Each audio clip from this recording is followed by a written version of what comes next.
భారతీయులే చొరవ తీసుకోవాల్సినటువంటి అవసరం అయితే ఉంది రాబోయేటటువంటి రోజుల్లో.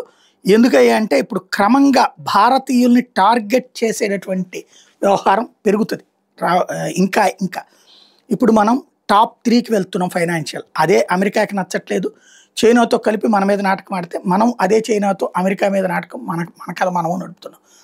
రాబోయే రోజుల్లో డీప్ స్టేట్ చాలా రచ్చ చేస్తుంది, చాలా రాజకీయ ఉద్దేశాలు సృష్టిస్తుంది, వివాదాలు సృష్టిస్తుంది, మత ఉద్రిక్తతలు సృష్టిస్తుంది, ప్రాంతీయ ఉద్రిక్తతలు సృష్టిస్తుంది, భాష ఉద్రిక్తతలు సృష్టిస్తుంది, ప్రజల మధ్య విచ్ఛిన్న భావజాలాన్ని వ్యాప్తి చేసే విధంగా చేసుకొస్తారు, ప్రతిపక్షాలను ప్రోత్సహిస్తారు, అధికార పక్షాన్ని ఇరుకుని పెట్టే ప్రయత్నం చేస్తారు, పాకిస్తాన్తో ఇబ్బంది పెట్టిస్తారు, అట్లాగే చైనా చేత ఇబ్బంది పెట్టించే ప్రయత్నం చేస్తారు. రకరకాల కథలు నడవబోతున్నాయి.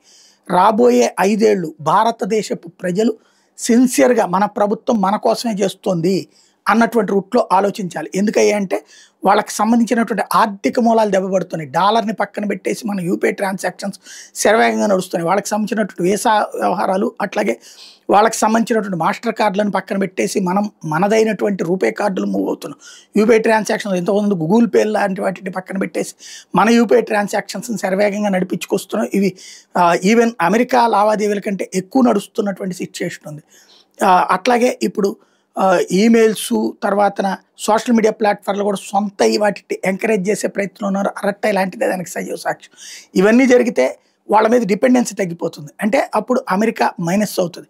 కాబట్టి దెబ్బ కొట్టే ప్రయత్నం చేస్తుంది. అవసరమైతే చైనా అమెరికా చేతులు కలిపిన ఆశ్చర్యపోనక్కర్లేదు. ఎందుకంటే 1, 2 స్థానాల్లో ఉన్నవాళ్ళు 4వ స్థానంలోని 3వ స్థానానికి వస్తున్నటువంటి భారత్, ఇప్పటిదాకా 3, 4 స్థానాల్లోని జపాన్, జర్మనీ వాళ్ళకి ఏ ప్రాబ్లం లేదు. బట్ భారత ఎదుగుదల అన్నది వీళ్ళకి అతిపెద్ద భవిష్యత్ థ్రెట్. అందుకోసం బాగా ఇబ్బంది పెడతారు. ప్రిపేర్డ్గా ఉండాలి.